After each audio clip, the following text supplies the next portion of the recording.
Hello and welcome back to FPV Tips. Today we're having a look at the GEPRC Phantom. I was super excited to try out a couple of toothpick class drones. And if already at this point you're like, toothpick what? Then check out Kebab FPV's YouTube channel for more context. But the TLDR is small, lightweight micro drones that zip around fast, usually sport bi-blade props. The GEPRC Phantom is one of the best toothpick class micro drones that came out this year, and I feel very fortunate and happy to have decided to try out exactly this one. The quad arrives in a little cardboard box like other GEPRC products, not as fancy, hard shell case or anything, but it will get the job done. Everything's packaged inside, wrapped in plastic bags. Here is everything you get in the box. We get some stickers and the VTX channel table card, as well as some FR Sky XM Plus receiver instructions in my case because I opted in for this receiver. We also get a couple of battery velcro straps, antenna tubes and tips, a hex driver, rubber battery pad, soft foam arm landing legs or skids, and the stock props. You get a total of 4 sets or 8 props. Finally, we do get the GEPRC Phantom. The motors are the CR1103 8000 kV motors, and the quad is claimed to be rated for 2.3S, 2.4S. I saw both entries at the product page, but fear not, I tested it on 4S for you, so you don't have to, but more on that later. It comes with an XT30 connector for power delivery. The frame is pretty stiff, unibody frame, kind of resembles a stretched X.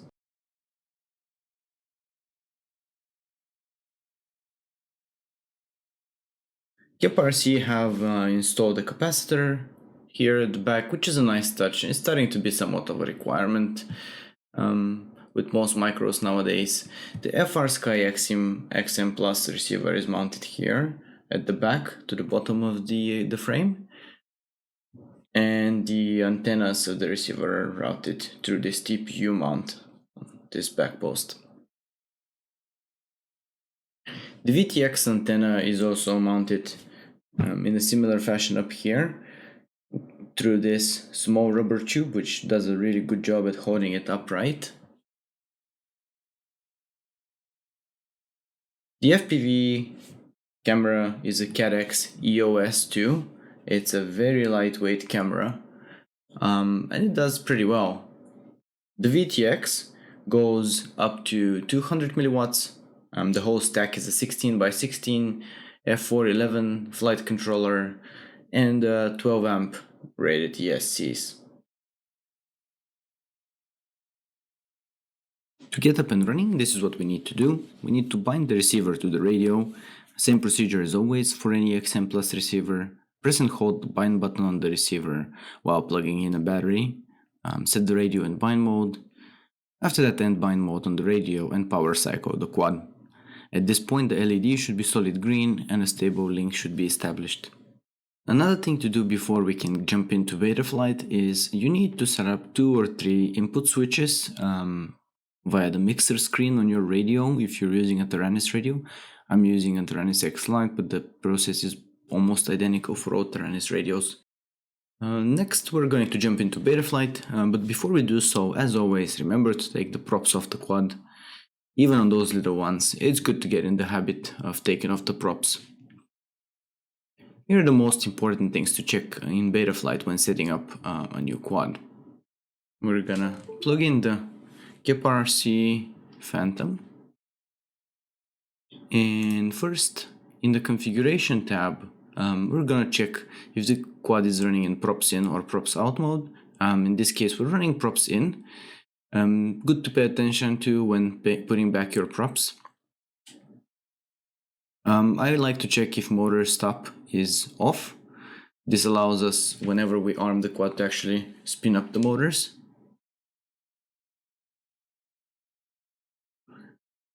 If you're also using an FR Sky XM Plus receiver, make sure that RSSI ADC analog input is off.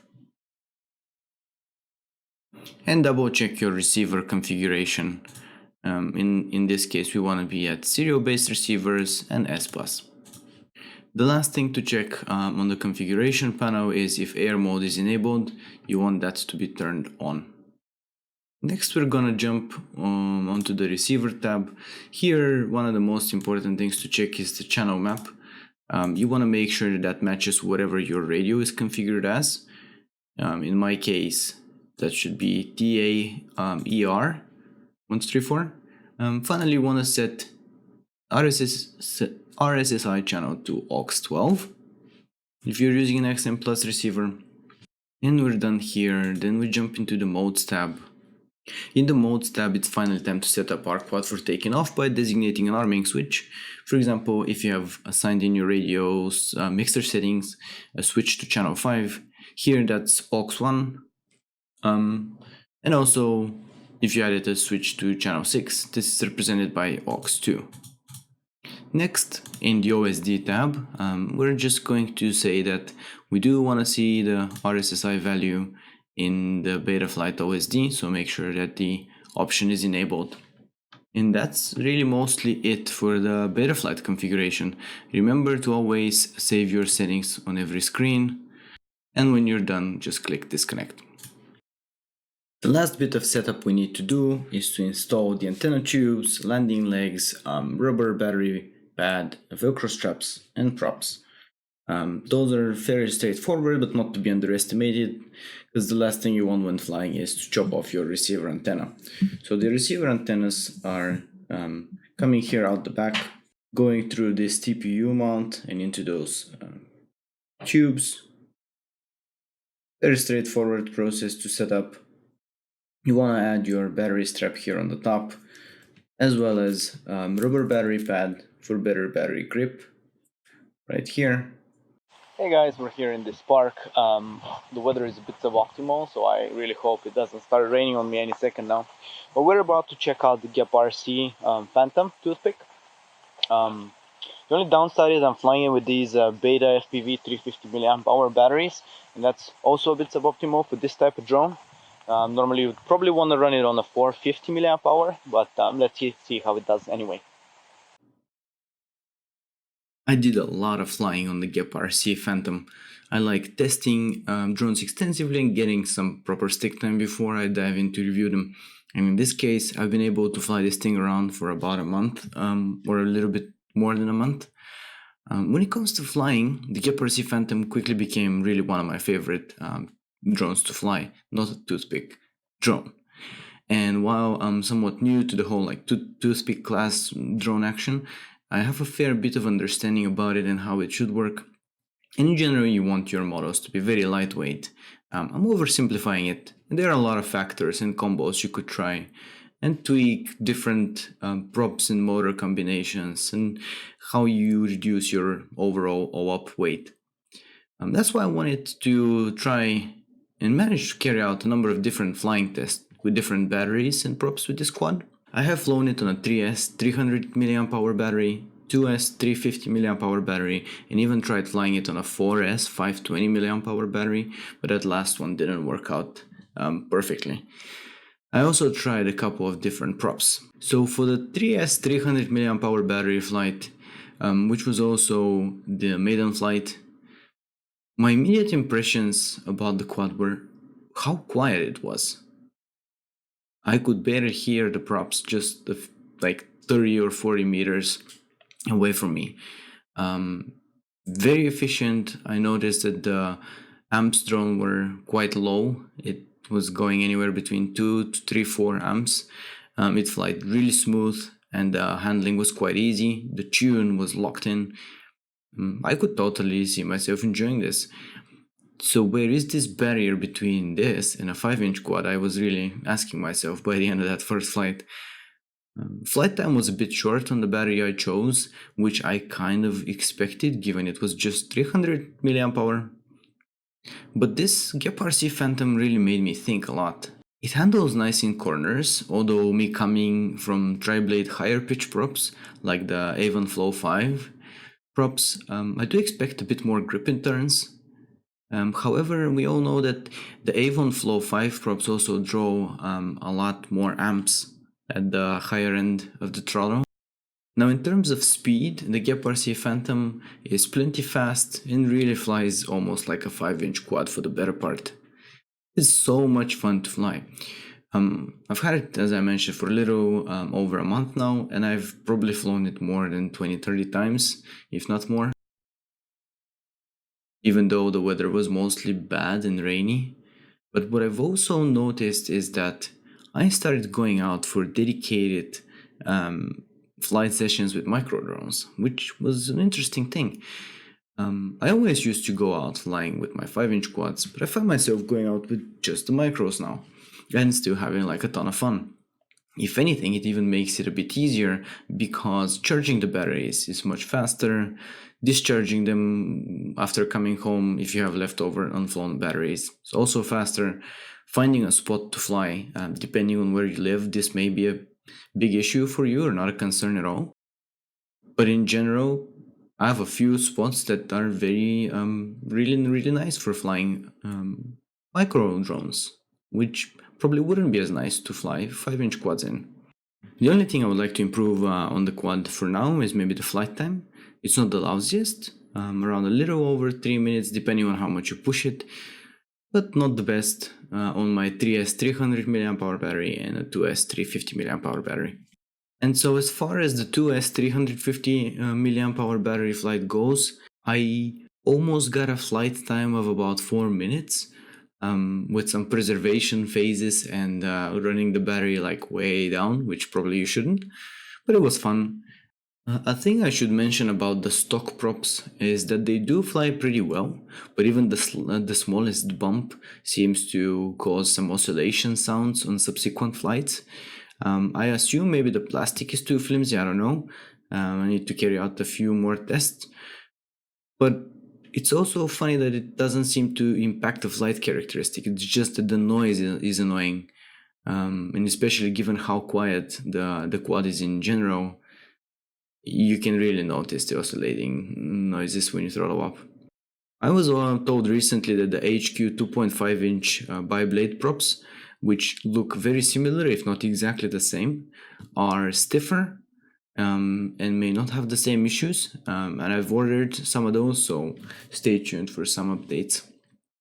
Just for the lows, I also tried flying the GEPRC Phantom on those Avon 2-inch quad blade props. This one is just, so to speak, for science and curiosity, but the conclusion is don't do this. The flight characteristics were terrible. It drew a lot more amps and didn't feel right at all, so skip that part. However, I did also try flying it on the Avon Rush 2.5-inch tri-blade props, and this one was a winner for me. In fact, I actually fly the quad on those now all the time. I don't fly it on the bi-blade props anymore. These props are nice because they did improve the handling in turns. It's again like one of those point and go type of feelings that you just point the quad where you want it to go and it actually goes there. It really responds immediately to every turn you do. At the same time, these props did not really take away from the speed or ruin the flight characteristics in any way. And even the amp draw, which I was actually expecting to jump at least a little bit, was really increased insignificantly. Awesome. Finally, one of my last tests was flying this quad on a 4S 520 mAh battery, and that flight did not go very well. I assume the fault lies with me because I wanted to fly it with the stock battery Velcro straps, and those were too small for the battery used. So what actually ended up happening was in one of the turns I took, I think the battery fell off to the side and I burned up a motor. I assume that's because the quad was trying maybe to stay leveled and the motor was attempting to do maybe more work to keep it up, but the battery was pulling it down. That's just my tinfoil hat assumption at this point. But nevertheless, the bottom line is that the motor got burned. I think the quad should be able to be flown on 4S batteries.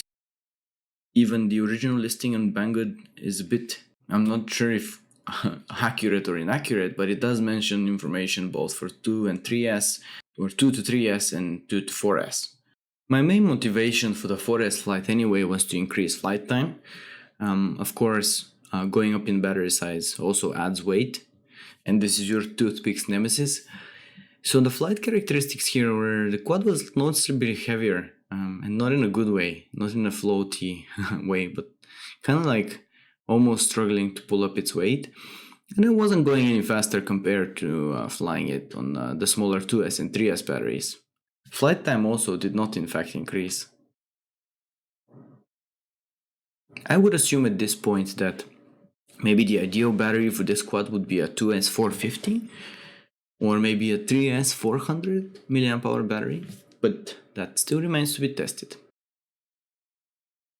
A couple of upgrades I'm considering are, as I mentioned already, the HQ 2.5-inch biblade props, just to see if they have the same oscillation issues.